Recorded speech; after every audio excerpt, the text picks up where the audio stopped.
దేవుని పరిశుద్ధ నామములో మీకందరికీ హృదయపూర్వక వందనాలు తెలియజేస్తున్నాం. ఎలా ఉన్నారు? బాగున్నారు కదూ? ప్రభు మహాకృప చేత నేటి దిన వాక్యమును చదువుకుందాం. ద్విదేశకాండము 15వ అధ్యాయము 5వ వచనాన్ని మనం చదువుకుందాం. కావున నేడు నేను నీకు ఆజ్ఞాపించున్న ఈ ఆజ్ఞలన్నిటినీ అనుసరించి నడుచుకొనుటకు నీ దేవుడైన యెహోవా మాటను జాగ్రత్తగా వినని ఎడల మీలో బీదలు ఉండనే ఉండరు.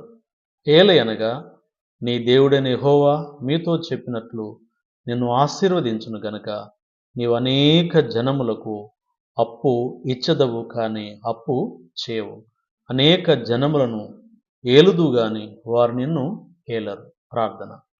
జీవం కలిగిన మా తండ్రి, స్తోత్రాలు చెల్లిస్తున్నాం.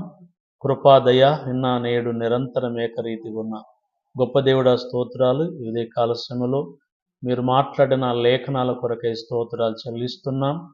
ద్విదేశకాండం 15:5 ప్రకారంగా అనేకులకు నిన్ను ఇచ్చే స్థితిలో ఉంచుతాను, నీ పేదరికాన్ని పారదోలుతాను అని మీరు మాట్లాడిన మాట కొరకు స్తోత్రాలు. మీ మాట జాగ్రత్తగా విని మీరు చెప్పినట్లు చేసినప్పుడు ఈ రీతిని కలిగిస్తారని మీరు మాట్లాడినారు. వాక్యమైన నీ బిడ్డలో అద్భుత కార్యాన్ని, ఆశ్చర్యకార్యం చేయండి.